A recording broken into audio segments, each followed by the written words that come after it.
प्रिय भक्तों, आज हम जिस कथा का श्रवण करने जा रहे हैं वह गुरु पूर्णिमा की कथा है, जिसके सुनने मात्र से ही सारे पाप नष्ट हो जाते हैं। प्रिय भक्तों, क्यों है यह इतनी खास? क्यों मनाई जाती है गुरु पूर्णिमा? क्या करना चाहिए हमें गुरु पूर्णिमा पर? किसका जन्म हुआ था गुरु पूर्णिमा पर? और कौन है पहले जगत के गुरु? प्रिय भक्तों, इन सब सवालों का जवाब आज हम इस कथा के माध्यम से जानेंगे। भारतीय संस्कृति में गुरु का स्थान सर्वोपरि है। गुरु शब्द संस्कृत भाषा से आया है, जिसका अर्थ है अंधकार से प्रकाश की ओर ले जाने वाला।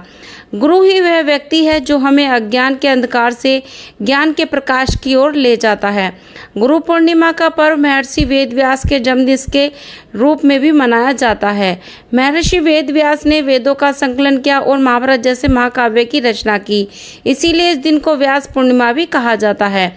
वेदव्यास को प्रथम गुरु के रूप में मान्यता दी जाती है, जिन्होंने ज्ञान को सुव्यवस्थित करके विश्व को उपहार स्वरूप प्रदान किया था।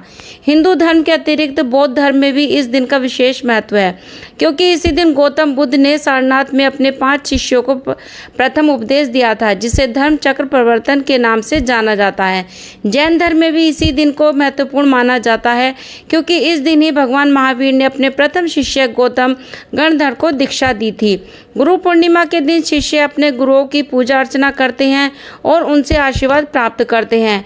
इस दिन का आरंभ प्रातःकाल में स्नान और ध्यान से होता है। इसके बाद गुरु की पूजा की जाती है, जिसमें फूल, फल, वस्त्र और मिठाई अर्पित की जाती है। कई स्थानों पर विशेष भजन, कीर्तन और सत्संग का आयोजन होता है। कई लोग इस उपवास भी रखते हैं और अपने गुरु के दिए हुए ज्ञान और उपदेशों का अनुसरण करने का संकल्प लेते हैं। गुरु शिष्य परंपरा में समय के साथ बदलाव आए हैं, लेकिन गुरु के प्रति आदर और सम्मान की भावना आज भी उतनी ही प्रबल है। आज के समय में गुरु केवल धार्मिक या आध्यात्मिक गुरुओं तक सीमित नहीं है, बल्कि वे शिक्षक, मार्गदर्शक और प्रेरणादायक व्यक्तियों के रूप में हर क्षेत्र में विद्वान है। गुरु पूर्णिमा का पर्व हमें यह याद दिलाता है कि ज्ञान प्राप्ति की प्रक्रिया में गुरु का स्थान कितना महत्वपूर्ण है। यह दिन हमें अपने गुरुओं के प्रति आभार व्यक्त करने और उनके सिखाए गए मार्ग पर चलने की प्रेरणा भी देता है।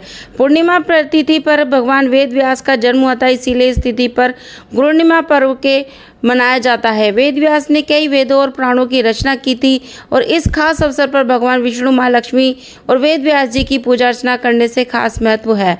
वहीं गुरु की हमारे जीवन में महत्व को समझाने के लिए गुरु पूर्णिमा का पर्व मनाया जाता है। गुरु पूर्णिमा पर लोग अपने गुरुओं को उपहार देते हैं और उनका आशीर्वाद लेते हैं।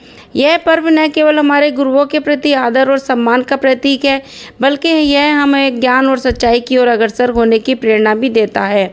इस दिन का महत्व सदियों से बना हुआ है और यह हमें हमारी संस्कृति और परंपरा की याद दिलाता है। गुरु पूर्णिमा का उत्सव मनाकर हम अपने जीवन में गुरुओं के योगदान को सम्मानित करते हैं और उनके द्वारा दिखाए गए मार्ग पर चलने का संकल्प भी लेते हैं। यह पर्व हमें सिखाता है कि सही मार्गदर्शन और ज्ञान से हम अपने जीवन को सार्थक बना सकते हैं। भारतीय संस्कृति में गुरु को महत्वपूर्ण स्थान दिया गया है।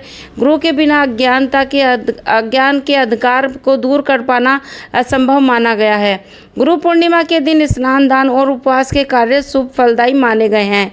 इस दिन लोग गुरुओं का आशीर्वाद लेने उनके पास जाते हैं। मान्यता है कि गुरु पूर्णिमा के दिन गुरुओं का आदर सम्मान करने से जीवन में सकारात्मक बदलाव आते हैं और इस दिन गुरु मंत्र लेने की भी परंपरा है।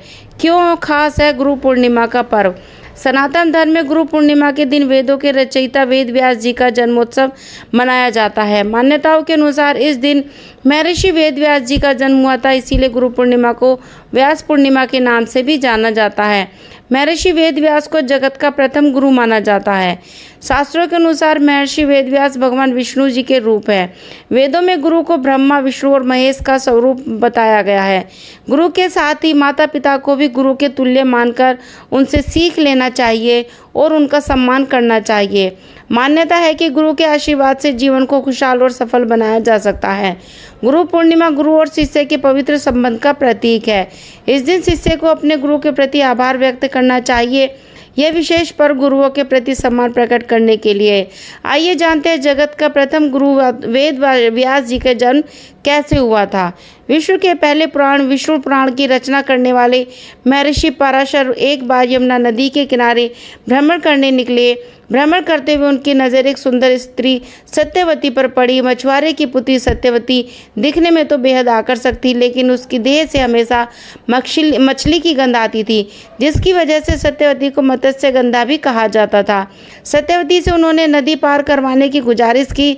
सत्यवती ने उन्हें अपनी नाव में बैठने की आमंत्रित किया। नाव में बैठने के बाद पराशर ऋषि ने सत्यवती के सामने पढ़ने निवेदन किया, जिसे सत्यवती ने सहर्ष स्वीकार किया।